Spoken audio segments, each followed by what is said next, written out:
공천으로 한번 가볼까요? 네. 어, 지금 이제 뭐 여러 가지가 있습니다. 뭐 지역, 뭐 전략 공천 지역에 대한 이야기도 있고, 또 이 출마 자체가 적격하냐 아니냐 뭐 이런 그런 평가도 하는 것 같고요. 아마 오늘은 아마 방송 이제 하는 오늘은 하위 20%는 개별 통보를 했다 그러죠. 근데 사실 참 너무 정에 휩쓸리는 거 아닌가 싶은 생각이 좀 드는 게, 저 예, 발표를 안 한 게 이해되는 건 2016년 상황이에요. 지금 보수 야권과 야권이 막 통합되고 분열되고 음, 이러고 있잖아요. 또 2016 어게인으로 탈락된 분들이 나가서 그들과 손잡는 그런 우려가 또 있잖아요, 예, 현실적으로.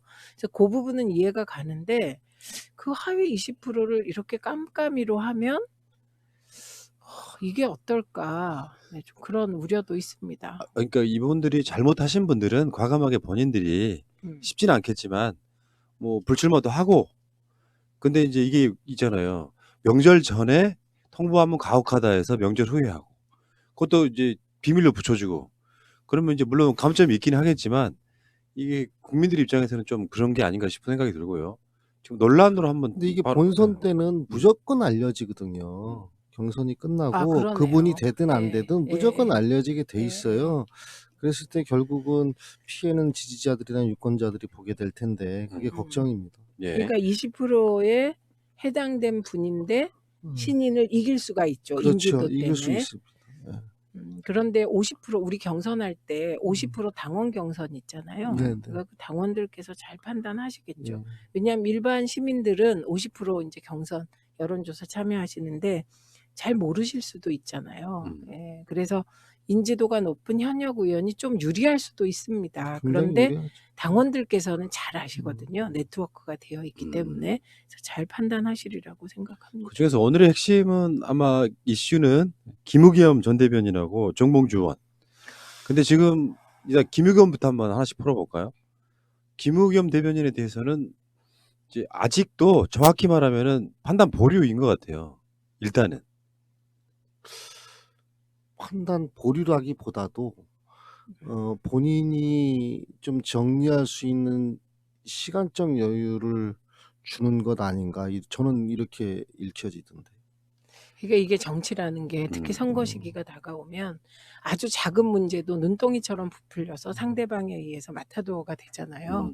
그런 상황에서 그러니까 우리들 마음이야. 이게 뭐가 문제입니까? 집 한 채입니다. 이렇게 해서 밀고 나가고 싶죠. 그런데 이게 사실 여론조사를 해보면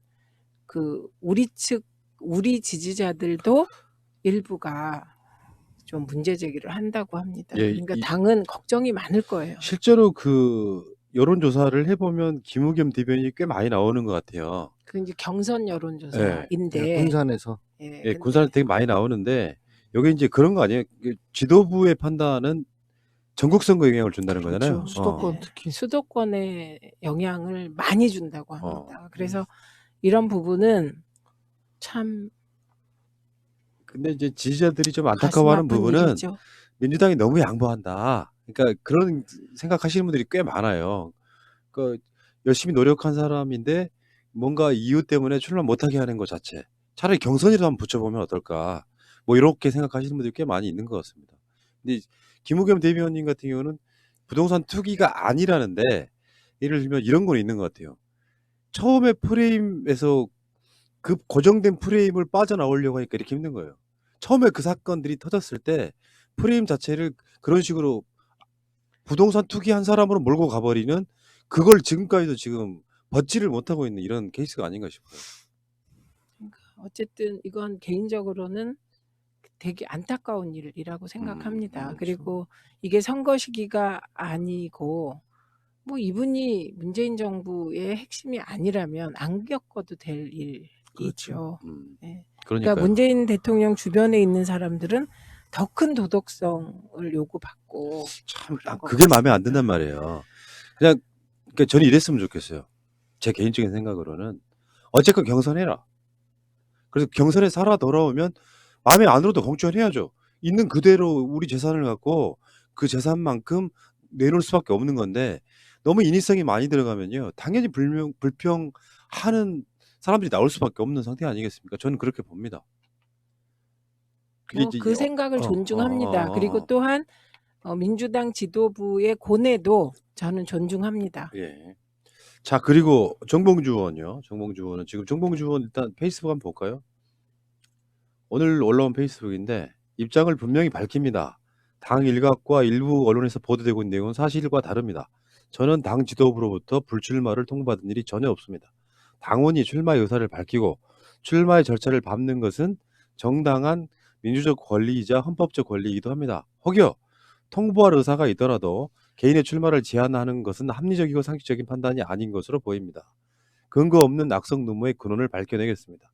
전 오늘 후보 등록을 마쳤습니다. 오늘 1월 28일 한국일보 김현빈 기자의 기사는 판결문에 전혀 나오지 않는 오보입니다. 판결문에는 성추행이 없었다고 명확하고도 분명히 판시하고 있습니다. 한국일보의 정정 보도를 요구할 계획입니다. 감사합니다. 이렇게 썼는데 일단 우리가 팩트 체크는 해야 되는 게요. 성추행은 없었다는 것이 판결문에 나와요. 그러니까 표현이 성추행은 없었다를 성추행이라고 볼 만한 증거들이 존재하지 않는다. 그러니까 그런 방식으로 해서 어쨌건 네. 아니 그 상황에서요. 그거 어떤 지금 그때 그 논란으로 돌아가 보면 그 엄중한 상황에서 그러고 있었을 가능성은 저는 없어 보인다고 보고 서로 간에 어떤 기억이 오래전 전에 기억이 혼선일 수도 있고 어쨌건 법에서 사실상 1심에서는 거의 완벽한 무죄 판정을 받았으면 저는 기회를 줘야 된다고 생각하는 거거든요. 이게 저는 이렇게 봐요. 정봉주나 김어준, 김용민, 주진우 같은 사람들은 우리들 입장은 그런 거거든요. 지금 이 그러니까 이 핵심 지지층이라고 하는 사람들한테는 마음에 빚이 있어요. 네. 근데 정봉주는 17대 의원이죠. 네. 18, 19, 20대가 벌써 3대를 쉬고 출마할 기회조차 안 주는 건 저는 문제가 있다고 생각하거든요. 이제 이제 저런 고민이 있는 거죠. 우리가 20대 총선도 이제 상상을 해보고 19대 총선, 18대 총선 사실 다 예측을 벗어난 상황이 선거 한 보름, 한 달 남겨놓고 상황이 발생하면서 훅 엎어졌는데요. 수도권이. 그러니까 이제 이분들 개인의 어떤 사유나 이거를 가지고 이분들의 출마 여부들을 판단하기에는 너무 좀 정치적인 웨이트들이 이제 나가시는 분들이고 이게 전국적인 선거 판세의 영향을 계속 조사를 하다 보면 그게 이제 확인이 되기 때문에 당은 굉장히 심각하게 고민을 하지 않을 수 없는 이런 상황이 있는 것 같아요. 그러니까 저는 21대의 그 민주당 국회의원들은 우리가 이 총선 과정이 언론과의 싸움이에요. 검찰과의 싸움이에요. 보통은 그냥 야당만 상대하면 되는데 지금 문재인 대통령과 민주당은 언론과 검찰과 싸우고 있습니다. 그런데 언론이 사실은 프레임을 만들어서 이분들을 옭아매고 있는 거거든요. 그래서 이렇게 옭아매는 과정에서 이분들이 진짜 불의의 피해자가 되는 거거든요. 이런 식으로 가면. 그렇기 때문에 21대 민주당 국회의원들은 반드시 언론 개혁을 위해서 다 같이 나서야 되는 거죠. 그래야 이분들이 혹시 받을 그런 그 희생에 대하여 최소한의 최소한은 해야 되지 않겠습니까? 지금 언론과의 싸움이거든요. 대체로 선거가. 이 바닥 민심은 네. 뭐 정봉주를 공천해라, 김의겸을 공천해라가 아니고 나가볼 기회는 줘라. 그러니까 경선에 참여할 수 있게 해줘라인데 너무 걸러내는 게 아니냐 이런 이야기죠. 그러니까 이 당이 나서 가지고 정말 무슨 뭐 흉악범 이런 사람들이 당 경선에 참여하는 것 자체는 부담스러울 수 있는데 뭔가 기여도 한 바가 있고 억울할 수 있는 사람들을 법적인 판단도 물론 확정 판결까지는 아닙니다만 그런 기회조차 주지 않는 것은 너무 가혹하다 이런 이야기죠. 그렇다 보니까 이게 당이 어디까지 관여를 해야 되는지에 대한 부분에 대한 논란이 생길 수 있다 이런 이야기죠. 저는 그렇게 생각해요. 어쨌건 간에 경선을 통해서 만약에 정봉주 의원이 올라간다 그러면 당에서는 정봉주를 택한 거잖아요. 뭐 그대로 안고 가는 것이 나는 오히려 민주당한테는 더 도움이 될 수도 있다고 생각하는 거예요.